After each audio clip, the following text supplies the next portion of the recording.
السلام علیکم ورحمۃ اللہ وبرکاتہ۔ اعوذ باللہ من الشیطان الرجیم، بسم اللہ الرحمن الرحیم۔ منها خلقناكم وفيها نعيدكم ومنها نخرجكم تارة أخرى ولقد أريناه آياتنا كلها فكذب وأبى۔ صدق اللہ العلی العظیم۔ اللہم صل علی سیدنا ومولانا محمد النبی الأمی وعلى آلہ واصحابہ وبارک وسلم علیہ۔ معزز خواتین و حضرات، آیات مقدسہ نمبر 55 تا 59 ہے، سورۃ طٰہٰ ہے، پارہ نمبر 16 ہے۔ سورہ مقدسہ کا رکوع نمبر 3 اور پارے کا رکوع نمبر 12 یہاں سے شروع ہو رہے ہیں۔ اللہ رب العزت سے دعا ہے، درخواست ہے، اللہ رب العزت ہمیں ان آیات کا فہم اور شعور عطا فرمائے اور عمل کی توفیق اور صلاحیت عطا فرمائے۔ گزشتہ درس میں فرعون نے جو سوال کیا، فَمَن رَبُّكُمَا یا موسیٰ، تمہارا رب کون ہے اے موسیٰ؟ تو موسیٰ علیہ السلام نے اللہ رب العزت کی توحید اور اس کی تخلیق اور کائنات کا جتنا بھی تدبیری نظام ہے وہ ارشاد فرمایا۔ اللہ رب العزت نے رہنمائی ارشاد فرمائی کہ اللہ کون ہے۔ لیکن ایک اور بات تھی، مزید اس کو واضح کیا، جس کا انسان کی پیدائش اور پھر اختتام سے تعلق ہے۔ منہا خلقناکم، ذرا اس پر بھی غور کیجئے کہ یہ زمین ہے، اسی زمین سے ہم نے تمہیں پیدا کیا ہے۔ وفیہا نعیدکم، اور اسی زمین میں ہم آپ کو لوٹائیں گے۔ وَمِنْهَا نُخْرِجُكُمْ تَارَةً أُخْرَى، اور اسی زمین سے ہم آپ کو پھر دوبارہ نکالیں گے۔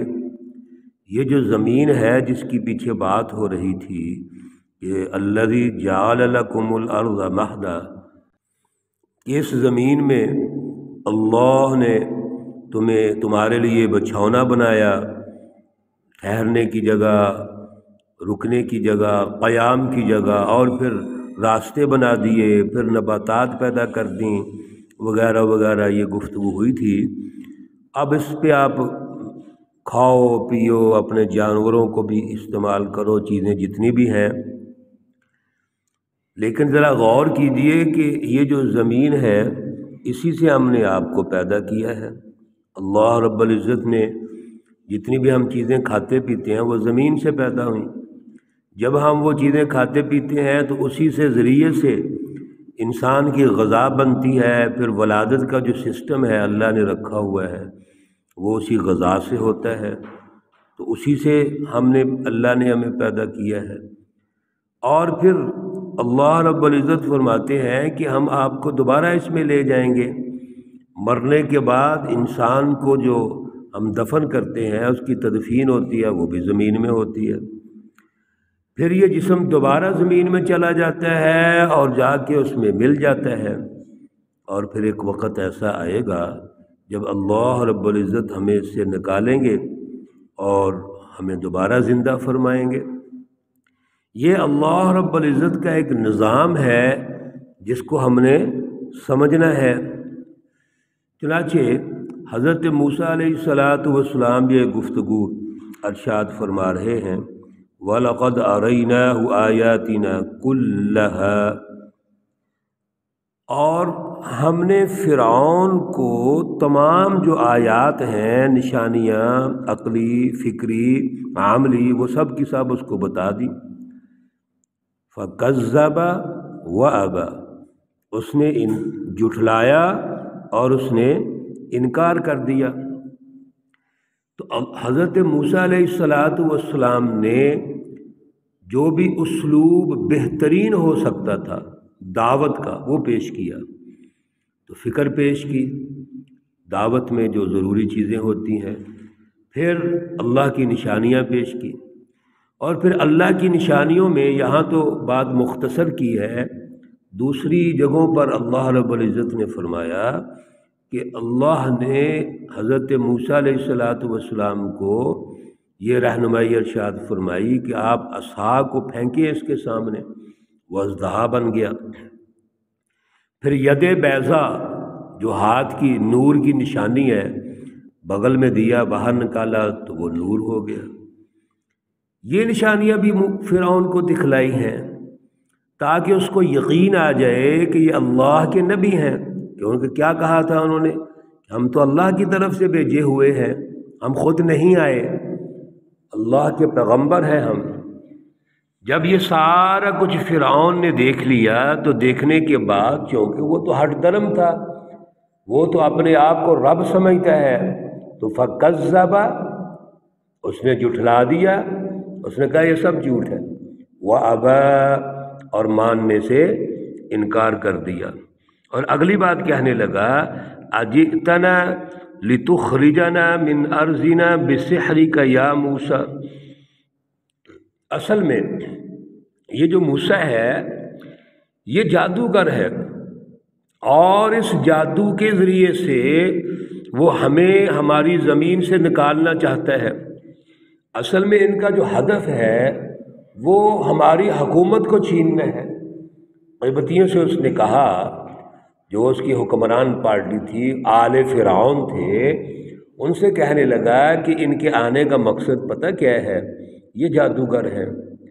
ظاہر ہے اس نے جب عصا دیکھا، حضرت موسیٰ علیہ السلام کا ہاتھ دیکھا، اور یہ تعلیم بھی اس دور کے لیے ضروری تھی، کیونکہ وہ سارا جو سسٹم ہے اس نے جادوگروں کی بنیاد پر بنایا ہوا تھا۔ جادوگر آتے تھے اور وہ مختلف کرشمے دکھاتے رہتے تھے۔ تو کہنے لگا لِتُخْرِجَنَا مِنْ أَرْضِنَا، یہ چاہتا ہے کہ ہمیں ہماری زمین ہم سے چھین لی جائے اور ہمیں یہاں سے نکال دیا جائے، اور یہ سارا کچھ اس جادو کی بنیاد پہ کرنا چاہتا ہے۔ ٹھیک ہے، فَلَنَأْتِيَنَّكَ بِسِحْرٍ مِثْلِي، اگر تم ایسے ہی کوئی جادوگر بن کر ہمارے پاس آئے ہو، جادو کرنا چاہتے ہو، کوئی کرتب دکھانا چاہتے ہو، تو ٹھیک ہے، ہم بھی تیرے مقابلے میں ایسے ہی جادوگر لے کے آتے ہیں۔ فَاجْعَلْ بَيْنَنَا وَبَيْنَكَ مَوْعِدًا، سب سے پہلے تو یہ ہے کہ ہم یہ طے کر لیتے ہیں، وعدہ کرتے ہیں کہ ہمارے اور آپ کے درمیان اب ایک مقابلہ ہوگا۔ جادوگر آئیں گے ہمارے بھی، تم بھی لے آؤ اپنا جادو، اب ہمارا مقابلہ ہوگا۔ موعدہ، اس پر وعدہ قائم ہونا چاہیے۔ لا نخلفہ نحن، ہم اس کی خلاف ورزی نہیں کریں گے، ولا انت، اور نہ آپ اس کی خلاف ورزی کرو۔ مکانن سوا، ایک بڑے میدان میں، کھلے میدان میں یہ مقابلہ ہوگا۔ ایک تو یہ کہنے لگا کہ اب ہمارے اور آپ کے درمیان مقابلہ ہوگا جادو کا، دوسرا کہنے لگا کہ اس پر جو وعدہ ہے وہ پکا وعدہ ہونا چاہیے، کیونکہ اس کا خیال تھا کہیں یہ بھاگ ہی نہ جائے، خود جو فراری بندہ تھا، وہ ظالم بندہ تھا، خود اس کے دماغ میں خناس تھا، اس لیے موسیٰ علیہ السلام سے یہ کہنے لگا کہ اس پر وعدہ ہو گیا جی، ٹھیک ہے جی، نہ ہم خلاف ورزی کریں گے نہ آپ خلاف ورزی کرو۔ اور پھر کہنے لگا کہ اس کے لیے تو ایک کھلا میدان ہونا چاہیے جس پر ساری قوم اکٹھی ہو، سارے جادوگر ہم بلائیں گے، وہ اپنا کرتب دکھائیں گے، تم بھی لے آؤ، پتہ چل جاتا ہے جناب۔ تو یہ مکالمہ ہو رہا ہے موسیٰ علیہ السلام اور فرعون کے درمیان۔ قال کہنے لگا موعدکم یوم الزینہ،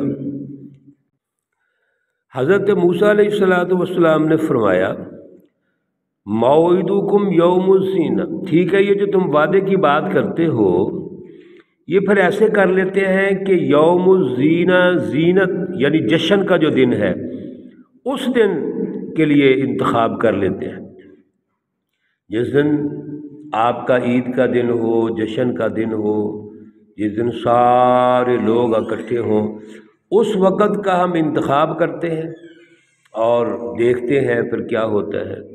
وَأَن يُحْشَرَ النَّاسُ ضُحًى، اور ٹائم کون سا ہونا چاہیے، ٹائم فریم بھی دے رہے ہیں، ایک دن دے دیا یوم الزینہ جشن کا دن، یہ وعدہ ہو رہا ہے دونوں کے درمیان، اور پھر ٹائم رات کا نہیں ہونا چاہیے تاکہ کوئی مزید گڑبڑ نہ ہو جائے، ٹائم دن کا ہونا چاہیے۔ ضحیٰ وہ ٹائم جو چاشت کا ٹائم ہوتا ہے 9-10 بجے سے لے کے 12 بجے تک، یہ ٹائم جو دن عروج پر جس پر وقت ہوتا ہے، اور یہ واضح دن ہونا چاہیے تاکہ کسی قسم کا کوئی ابہام نہ ہو۔